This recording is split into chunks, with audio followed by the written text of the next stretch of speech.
buenas noches a todos. En nombre de Biocodex, es un verdadero gusto saludarles y tenerlos aquí con nosotros esta noche. Yo soy la doctora Valentina, gerente médico en Biocodex de México, y les doy la más cordial bienvenida. Muchísimas gracias por acompañarnos esta noche. Antes de comenzar, quiero recordar 3 puntos importantes para nuestra sesión. Número 1, este webinar cuenta con puntos para la recertificación de médico general. Su diploma con valor curricular lo estarán recibiendo en un plazo de 7 días directamente en el correo electrónico que utilizaron para registrarse. Número 2, al final de la sesión tendremos un espacio para responder sus preguntas. Por favor, utilicen el botón de preguntas y respuestas, no el chat. Este botón se encuentra ubicado en la parte inferior de la barra de Zoom para escribir sus preguntas e intentaremos responder todas al final de la sesión. Y por último, al finalizar esta sesión, estaremos proyectando una encuesta, es muy bien, de salida, y los invitamos a que la respondan. Esta noche me da muchísimo gusto presentar al doctor Sarbelio Moreno. Él es médico general por la Facultad de Medicina de la Universidad Autónoma de Querétaro. Realizó la especialidad de pediatría y después la subespecialidad en infectología pediátrica en el Instituto Nacional de Pediatría. Es maestro y doctor en ciencias médicas. Ambos los realizó en el Instituto Nacional de Nutrición Salvador Subirán. Hizo un fellowship postdoctoral en la Universidad de Cincinnati en Estados Unidos. Ha impartido más de 200 ponencias en congresos y conferencias y ha participado como autor y coautor en más de 50 publicaciones científicas. Él es ex jefe del Departamento de Infectología del Hospital Infantil de México Federico Gómez y actualmente es director de Enseñanza y Desarrollo Académico en el Hospital Infantil de México Federico Gómez y profesor del curso de Infectología Pediátrica de la UNAM y ejerce su práctica privada en el Hospital Médica Sur. Es miembro de múltiples asociaciones y sociedades médicas y es un verdadero honor contar con él el día de hoy como ponente para la plática que nos impartirá, que es el COVID-19 y cómo afecta a los niños. Doctor Sarbelio, muchísimas gracias por estar aquí. Es un honor contar con su presencia. Le agradecemos su participación en este webinar. Adelante, puede prender su cámara y compartir su pantalla y iniciar su presentación.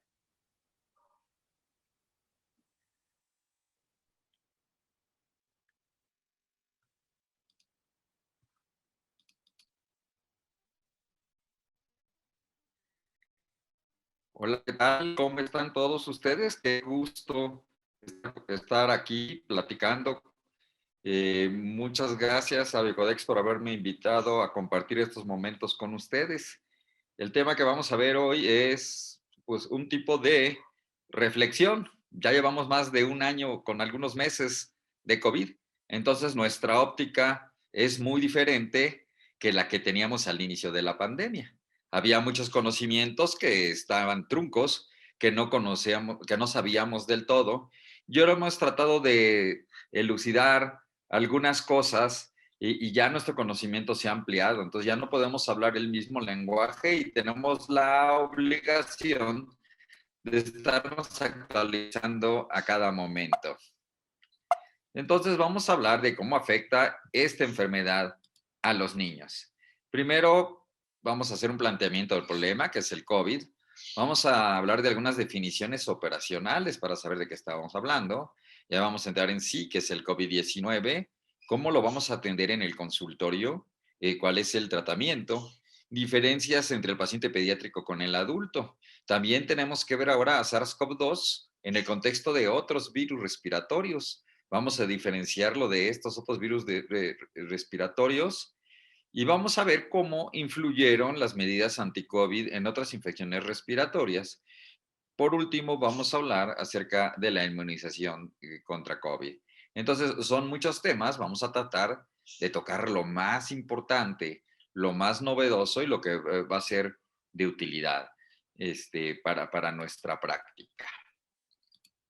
Bueno, como ustedes saben, el coronavirus, el SARS-CoV-2 es un coronavirus. Ahí tenemos alfa, beta, gamma coronavirus, es un beta coronavirus de la familia de los sarbecovirus. Estos sarbecovirus son los coronavirus de este siglo, de este milenio, ya que 3 de las pandemias del presente siglo han sido causadas por miembros de esta familia. el SARS-CoV-1 a principios de este siglo.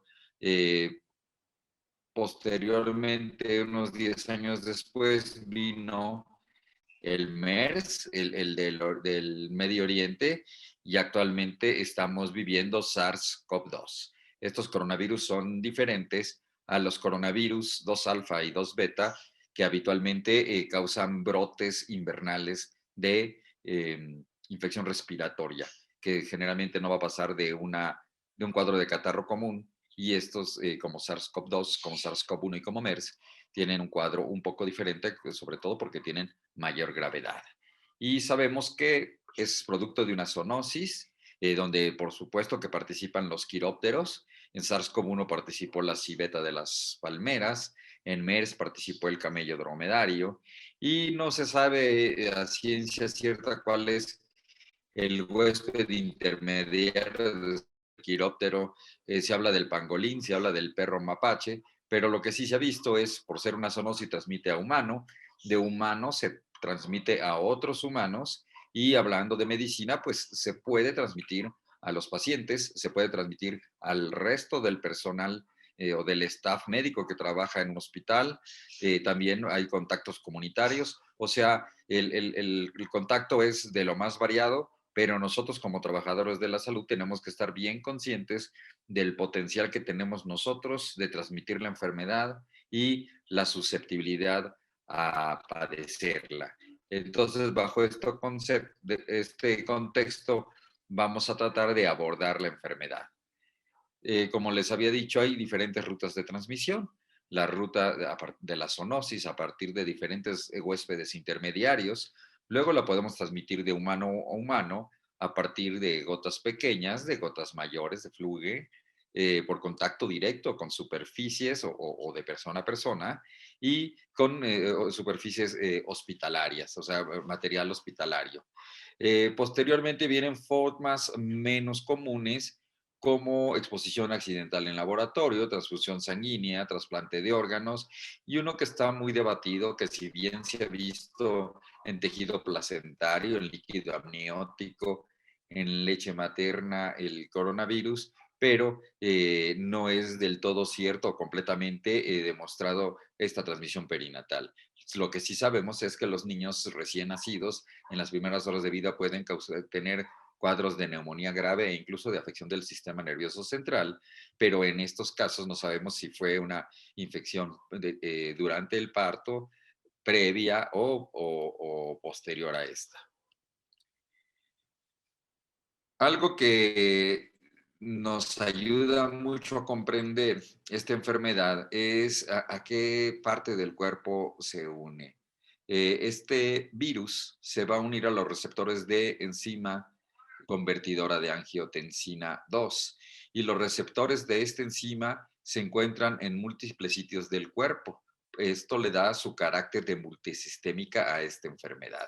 Y no solamente hay afección pulmonar, sino va a haber afección cardíaca, hepática, intestinal, renal, en sistema nervioso central, e incluso oftálmica. Hasta en los conos y los bastones se expresan estos receptores de la enzima convertidora de angiotensina. Vamos a hablar de algunas definiciones de la enfermedad que nos van a ayudar a comprenderla. Y si bien tenemos el antecedente de hace 10 años de la enfermedad tipo influenza, con una definición que se dio en ese momento, pero modificada hasta el 10 de febrero de 2016, que nos hablaba de una persona de cualquier edad que tenía fiebre de mayor de 38, tos, cefalea, que podría ser sustituida en los menores de 5 años por irritabilidad, acompañada además de un síntoma ya fuera de infección respiratoria alta o constitutivo, como son rinorrea, coriza, artralgias, mialgias, postración, odinofagia, dolor torácico, abdominal, congestión nasal y diarrea. A esta definición ya muy conocida vino a ser sustituida, un poquito cambiando por el tipo de enfermedad, por coronavirus, por la de COVID-19. La definición de COVID-19 de abril de 2020, que es la última modificación que ha tenido, es un individuo de cualquier edad que durante los últimos 7 días presenta más de los siguientes síntomas, 2 o más: fiebre, tos o cefalea, que como ya habíamos dicho puede ser sustituido por irritabilidad en los niños pequeños, más rinorrea, conjuntivitis, malestar general, mialgias y artralgias.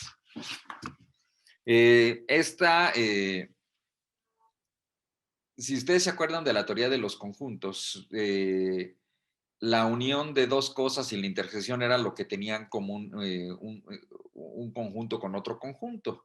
Como actualmente es muy difícil diferenciar tan solo por clínica entre COVID-19 y otras infecciones, y sobre todo que estábamos ante la proximidad de una sindemia, aunque ya lo que nos ha enseñado el momento ha sido que no hemos tenido casos de influenza, porque estábamos esperando que se uniera influenza con COVID-19, se acuña la siguiente definición, que es la de ERVA, enfermedad respiratoria viral aguda. Y esta definición va a ser un individuo cualquier edad que durante los últimos 10 días va a presentar uno de los siguientes: tos, fiebre, disnea, que ya es un marcador de gravedad, y cefalea, más uno de los siguientes: mialgias, artralgias, odinofagias, escalofríos, dolor torácico, rinorrea, anosmia, disgeusia y conjuntivitis. Si presenta anosmia o disgeusia, pues nos hace orientarnos más hacia SARS-CoV-2. Si presenta conjuntivitis, nos hace enfocarnos más hacia influenza. Pero a final de cuentas es una definición clínica, y lo que nos va a hacer la diferencia en el diagnóstico va a ser la detección molecular del agente, que afortunadamente ya lo tenemos en muchos sitios, ya está muy esparcida por todos y al alcance de muchos. A algunos les cuesta más, a algunos les cuesta menos, pero es una realidad que tenemos acceso a el diagnóstico molecular. Ahora, ¿cómo se comporta la enfermedad? Como ustedes saben, esta enfermedad consta de 3 etapas. La fase 1, o la infecciosa temprana, la infección temprana, es la etapa de, es la parte de replicación viral, donde vamos a tener los síntomas constitutivos o de infección respiratoria alta. Y junto con la primera parte de la fase 2, o la fase pulmonar, es una etapa de respuesta al virus. En la fase 2 ya vamos a tener afección del parénquima pulmonar, ya no nada más infección respiratoria alta, sino ya también va a ser baja y se va a acompañar de datos de dificultad respiratoria. Y esta parte en su segunda fase se puede traslapar con la fase 3, que es la fase hiperinflamatoria, que va a ser producto de la hipoxemia, en la cual va a existir una respuesta inflamatoria aberrante, ¿sí? Condicionada por esta hipoxia, en la que el sistema inmunológico va a presentar diferentes eventos adversos, como la cascada de las citocinas, como la activación de la coagulación, y muchos de los disparos, de los balazos, de los elementos del sistema inmunológico que iban encaminados a acabar con la infección, van a terminar haciendo daño a nivel renal, cardíaco, hepático, cerebral, etcétera, sistema de coagulación. Bueno, afortunadamente en la edad pediátrica no es la edad en que se presenta mayor gravedad. Podríamos decir que un 46% de los pacientes pediátricos tienen una evolución moderada, según este estudio que se hizo en China, que fue de los primeros publicados, pero que hacían la diferencia entre los pacientes pediátricos y los adultos. Un 36% leve, un 14.2% asintomático, y solamente un 2.1% iba a ser grave y un 1.2% va a ser crítico. En cuanto a las manifestaciones clínicas, no es una enfermedad febril, solo un 47.5% la presenta. Sí va a tener en común tos, neumonía y toda una constelación de síntomas, tanto de infección respiratoria baja de infección respiratoria alta, como síntomas constitutivos de afección de ataque al estado general, que son los que más se presentan en la población pediátrica. Esto sin tomar en cuenta las formas complicadas, inflamatorias, tipo el síndrome inflamatorio multisistémico, que sería un tema muy amplio como para hablar durante otra jornada completa o varias jornadas de este. Lo que sí es muy importante es que ya hemos ido aprendiendo cuáles son las duraciones bueno, los tiempos de cada una de las fases. Podemos decir que el periodo medio de hospitalización de los casos recuperados es de 12 días. Esto, los pacientes que se hospitalizan. En los pacientes que van a la terapia intensiva 14 días, los pacientes que requieren ventilación mecánica 14 días y los pacientes que fallecen después de 7 días de estar sufriendo en promedio. Por supuesto que hay pacientes de hospitalizaciones muy prolongadas que finalmente fallecen, hay pacientes que fallecen a los pocos días, pero también hay pacientes que se recuperan a los pocos días, también hay pacientes que después de una estancia prolongada van a presentar mejoría y curación. Ahora, no es menester de esta plática hablar de la terapia intensiva ni de la ventilación mecánica. Vamos a hablar de lo esencial, lo que está al alcance de todos, la atención al consultorio. Tenemos un paciente que tiene COVID-19, que va a tener contacto con el personal de primer contacto, que somos nosotros, ya sea en el hospital, en el departamento de urgencias, en la consulta externa, bueno, básicamente en la consulta externa, o en nuestro consultorio particular. Va a tener contacto con el personal médico, médicos, enfermeras, que a su vez tenemos que tener medidas de protección personal, practicar la etiqueta respiratoria, usar cubrebocas, la higiene de manos. Y hay varios aspectos que hay que tocar aquí. Habitualmente en nuestros consultorios tenemos algunos juguetes, algo para que se entretengan los niños, pues estos los vamos a guardar durante esta época. También tenemos que tener especial cuidado de cambio y de higiene con todo el instrumental médico que utilizamos y algunos artículos personales, sobre todo el teléfono móvil. Y en esta etapa vamos a darnos cuenta de algunos datos de alarma a partir de la toma de los signos vitales y de la saturación de oxígeno, la temperatura también. La saturación de oxígeno ya no es algo que no esté a nuestro alcance. Yo me acuerdo alguna vez, cuando hacíamos investigación, yo tenía un oxímetro. Eso era hace 25 años, cuando yo estaba en esa etapa, era rarísimo. Ahora ya cualquier individuo puede tener un oxímetro a un precio muy barato. Tenemos que tomar en cuenta algunas características diferentes que tienen los niños. Primero, no controlan secreciones y excretas, o sea, babean y tienen problemas con el control de esfínteres. Tienen menor capacidad para adoptar las medidas de higiene personal. El niño se arranca el cubrebocas, no se arranca la careta, no se lava las manos, toca todo, en un momento se vuelve a ensuciar. También tiene dificultad para evitar desplazarse o mantenerse quietos. Trata de compartir juguetes o algunos otros objetos inanimados, por lo cual es imprescindible la figura del cuidador. Tiene mayor frecuencia de infecciones asintomáticas y gastrointestinales, por lo cual muchas veces no nos damos cuenta y el niño puede contagiar. Y también, al igual que en el adulto, hay evidencia de transmisión antes de la aparición de los síntomas. Bueno, tenemos nuestro paciente con COVID-19, ya pasó con nosotros de primer contacto. Tomamos las medidas de protección fundamentales y después de tomar los signos vitales, de ver datos de alarma como alteraciones, o sea, polimnea, de acuerdo a la definición de la OMS, por percentilas de frecuencia respiratoria. Si el paciente está taquicárdico, hipotenso, tiene una saturación de oxígeno menor de 90%, o datos de alarma como cianosis, uso de músculos accesorios. Si sí los presenta, lo referimos al departamento de urgencias de un hospital. Si no los presenta, el siguiente paso es valorar si pertenece a alguno de los grupos de riesgo de tener una complicación grave.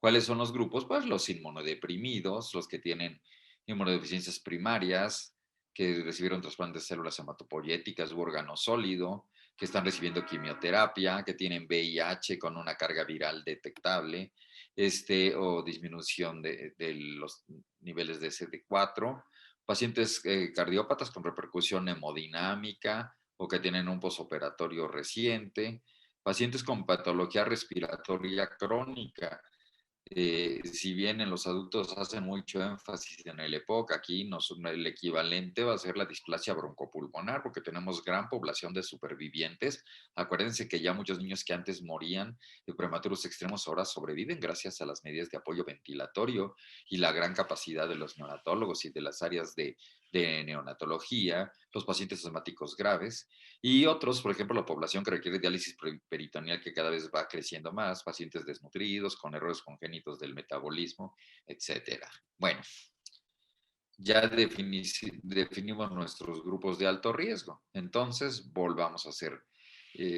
recapitulemos. Vemos que el paciente puede estar taquimneico, taquicárdico, que satura poco, que esté hipotenso, que tenga datos de alarma, lo mandamos a urgencia. Si no, vemos si es de alto riesgo. Si sí es de alto riesgo, iniciamos tratamiento. Le podemos dar oseltamivir si es influenza, pero si no es influenza, pues no se lo damos. O si tenemos la sospecha y no hemos diferenciado, pues se lo iniciamos. Le damos datos de alarma y revaloramos a las 72 horas. Si no tiene datos, pues iniciamos tratamiento sintomático y damos datos de alarma y revaloramos a las 72 horas. ¿Cuáles son los datos de alarma? Datos de dificultad respiratoria, los parámetros Silverman-Anderson, taquipnea, roncus, sibilancias audibles a distancia, cianosis, o que tengamos saturación de oxígeno baja. Gastrointestinales como vómitos frecuentes, diarrea con deshidratación, rechazo al alimento, hipoglucemia, o neurológicos, si el paciente está confuso o está letárgico, pues son datos de alarma. Entonces, con estos datos de alarma, hacemos que el paciente vuelva.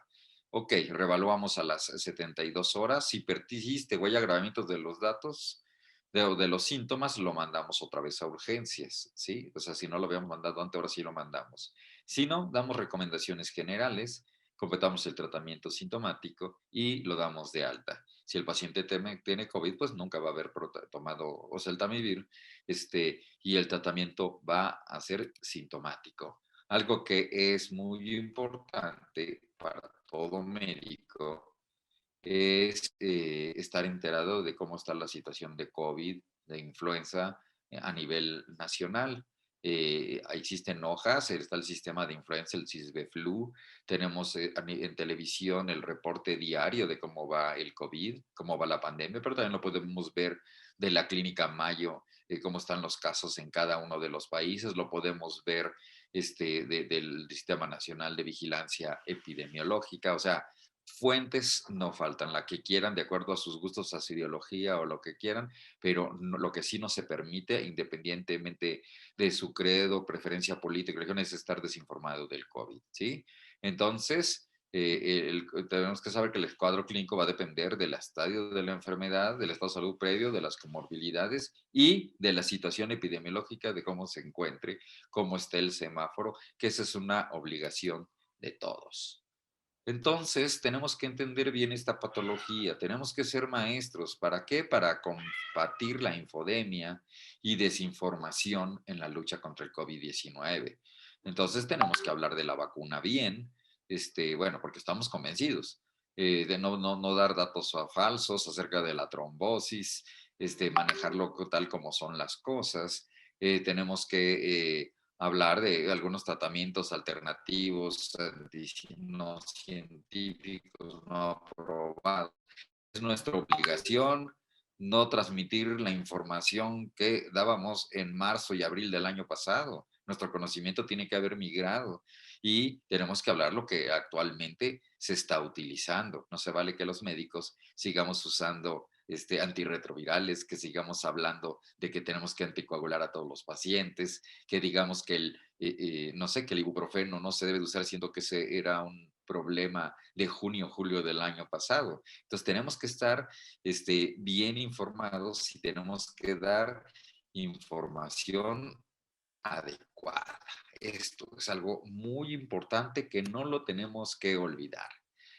Para el diagnóstico debe ser clínico. No vamos a retrasar la atención por la confirmación del laboratorio. Nos llega el paciente, sí, le vamos a decir que se tome una prueba, pero empezamos a darle medidas generales. Tenemos que aconsejar que además de que si tiene malestar y puede tomar paracetamol, que se tiene que tomar la saturación de oxígeno, que tiene que adquirir o conseguir un oxímetro de pulso para estar monitorizando lo mismo la temperatura y en caso de requerir alguna ayuda sintomática, pues iniciarlo o referirlo a donde sea necesario referirlo si el paciente empieza a estar complicado.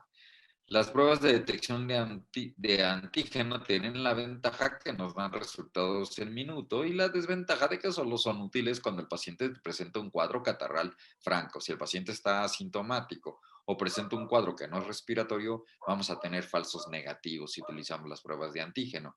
Las que sí se recomienda que no se utilicen, por lo menos en esta fase, para hacer el diagnóstico de la enfermedad, son las determinaciones de anticuerpos, que nos van a confundir más. Son difíciles de interpretar y son más útiles, sobre todo a nivel epidemiológico, para ver el ser estatus de los pacientes o de la población. Las pruebas moleculares son de alto costo, a veces baja disponibilidad, aunque ya cada vez las hacen en más laboratorios. Entonces es recomendable tomar pruebas para fundamentar nuestros diagnósticos y sobre todo para el manejo de los contactos de estos pacientes. Ahora, el tratamiento, esto es bien importante, por favor. No se vale que el paciente viene con ayuda por consejo y se va con un montón de medicamentos, ¿sí? Entonces vamos a hacer nuestro árbol de decisiones. Si tenemos una enfermedad respiratoria viral grave, vamos a dar datos de alarma.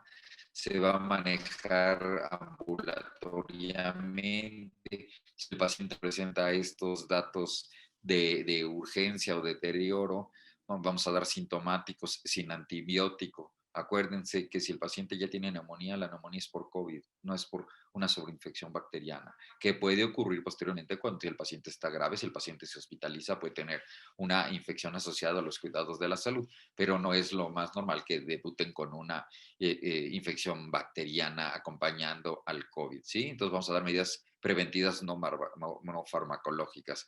Si ya estamos en temporada de influenza y nuestro sistema de vigilancia epidemiológica empieza a reportar casos de influenza, que no fue el caso de este año, vamos a dar oseltamivir sin antibiótico y medidas preventivas no farmacológicas. Se va a hacer una vigilancia ambulatoria. Se recomienda aplicar la vacuna de influenza o la de neumococo en el caso que se tenga la edad o esté indicado. Si hay mejoría en 48 horas, pues continuamos el tratamiento ambulatorio. Pero si sí tenemos datos de alarma, ingresamos al paciente, se hospitaliza, le ofrecemos oxígeno suplementario o celtamivir en caso de que haya sospecha de influenza y estemos en la temporada esta, antibióticos si encontramos un síndrome de consolidación o algo, un empeoramiento súbito o algo que nos sugiera complicación bacteriana, tromboprofilaxis, jamás tromboprofilaxis de manera ambulatoria, ¿sí? Primero, porque el paciente no va a tener criterios, si no tiene criterios para hospitalizarse, significa que no tiene hipoxemia y significa que no vamos a estar en la fase 3 y significa que no va a tener problemas con coagulación.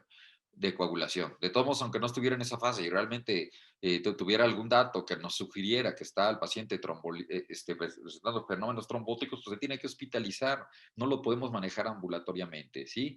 Se inicia esteroide a dosis bajas cuando ya tenemos compromiso, si el paciente ya tiene compromiso ventilatorio. Esto es muy importante. El esteroide es una herramienta muy útil, pero nunca para pacientes que no tengan hipoxemia o que no tengan compromiso respiratorio. Entonces ya tenemos el paciente con SARS-CoV-2 o con influenza. Si tiene influenza, si identificamos influenza, continuamos con oseltamivir. Si el paciente tiene SARS-CoV-2, continuamos con esteroide y si habíamos iniciado oseltamivir, lo suspendemos, ¿sí? Bueno, ahora, de toda la gran cantidad de medicamentos que se sugirieron al inicio de la pandemia, la hidroxicloroquina, tanto como monoterapia como con más acitromicina, tanto para la OMS como para la NIH, como para CDC de Atlanta, como para la ITSA, la Asociación Americana de Enfermedades Infecciosas, no es recomendable. No nada más no tiene utilidad, sino que puede poner en peligro la vida. El uso de antirretrovirales como lopinavir y ritonavir también ha caído en desuso, no es recomendable. La dexametasona no se recomienda en pacientes hospitalizados no graves, sin hipoxia, mas sin embargo es altamente recomendada en pacientes graves no críticos, pero que sí presentan hipoxia, en pacientes críticos con hipoxia grave. Los anticuerpos monoclonales, como el tocilizumab, sí están recomendados cuando tenemos un deterioro grave, progresivo, cuando tenemos un estado inflamatorio con una PCR mayor de 75 miligramos por litro, y en el paciente crítico con saturación de oxígeno baja, que requiere oxígeno suplementario. Ahora, el remdesivir, acuérdense, remdesivir es un antiviral aprobado para influenza. Inicialmente se utilizaba en ébola.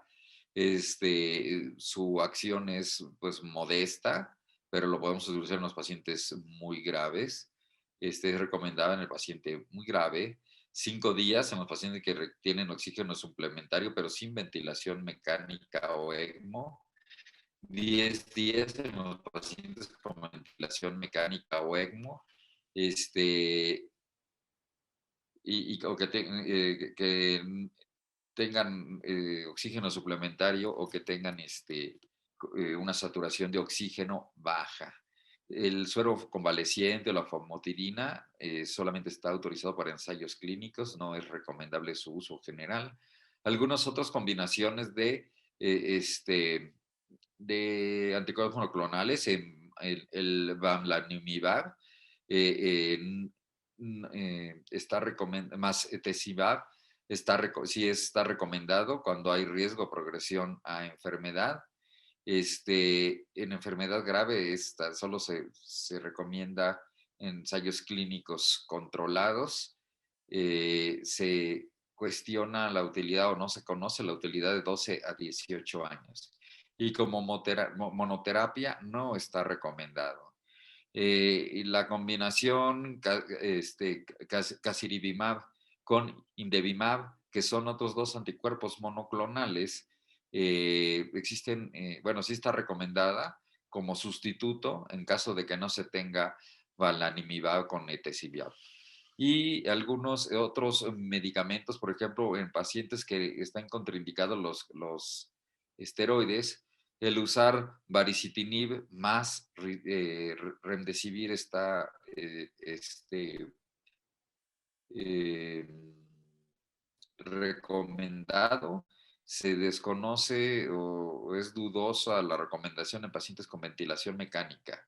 Y en los pacientes, si nosotros le agregamos remdesivir y corticosteroide, está indicado solamente en ensayos clínicos controlados. La ivermectina no está indicada más que para ensayos clínicos controlados, tanto ambulatorio como hospitalario. Y aquí quiero ahondar un poquito porque lo hemos utilizado mucho.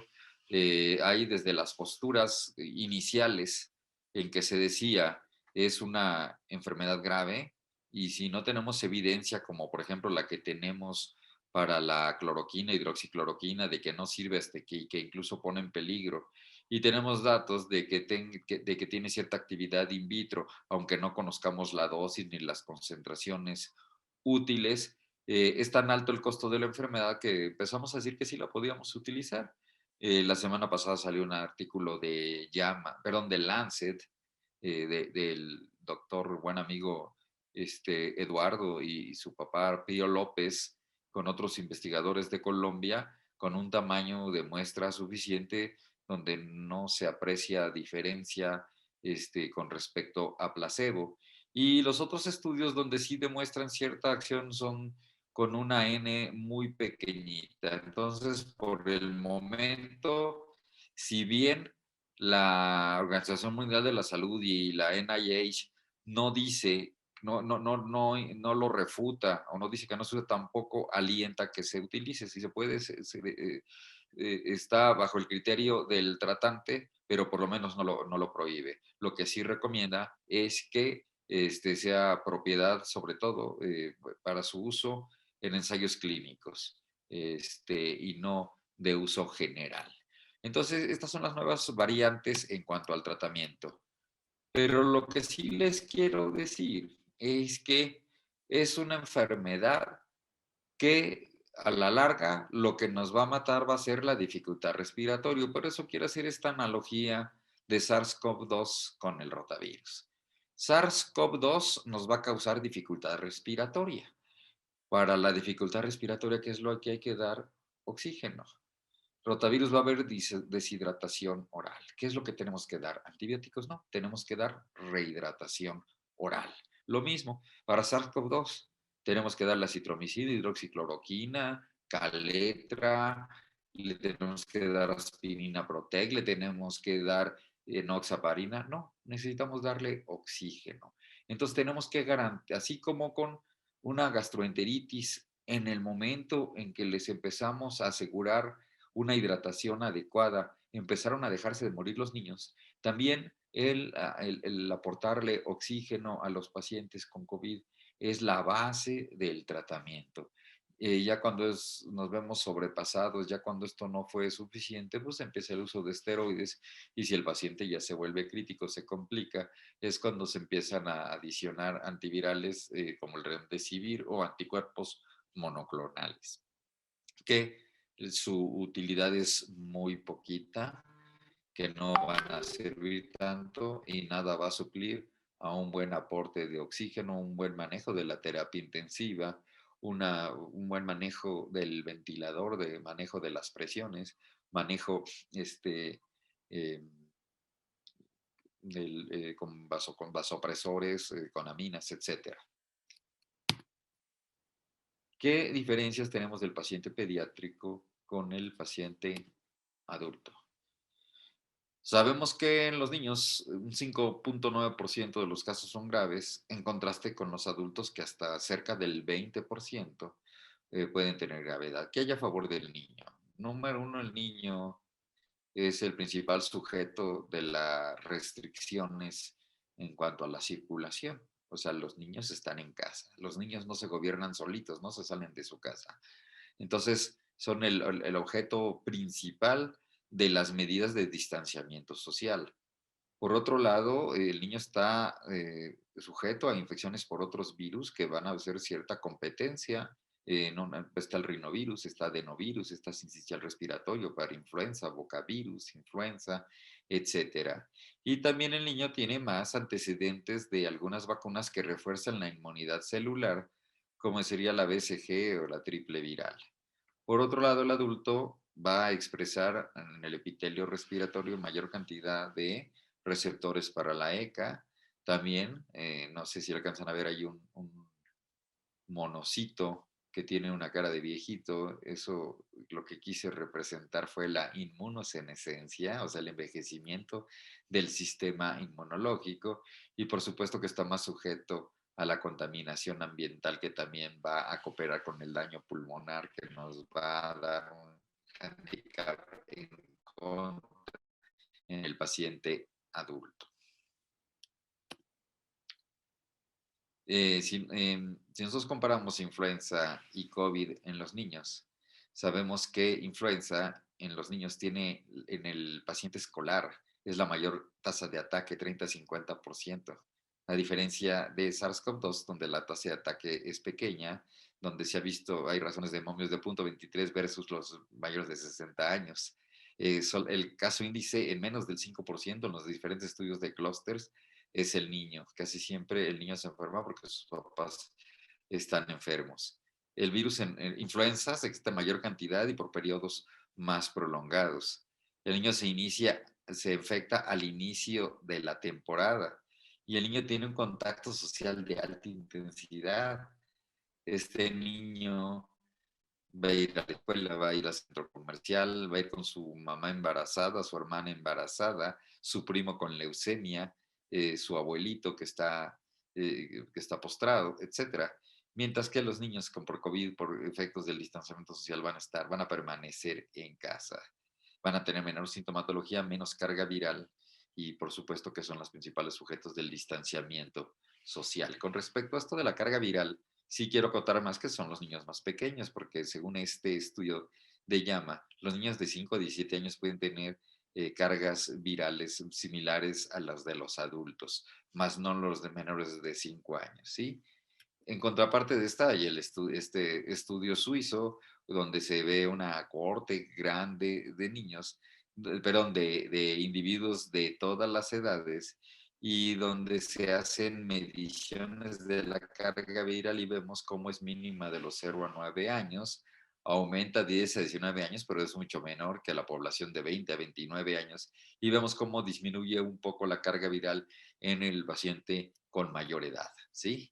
Entonces, ¿cuál es la hipótesis de menor gravedad en el niño?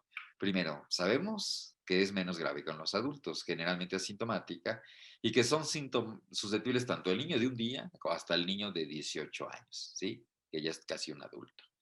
En cuanto a la transmisión, es igual, por aerosoles, superficies, fecal, oral, pero la mayoría de la enfermedad de los niños es en complejos familiares. No es una infección laboral, no es por salida a la calle, es en casa porque sus familiares lo tienen. Pueden ser asintomáticos y esto ayudará a dispersar la enfermedad, aunque no es un factor tan importante. Y se piensa que hay probable transmisión perinatal.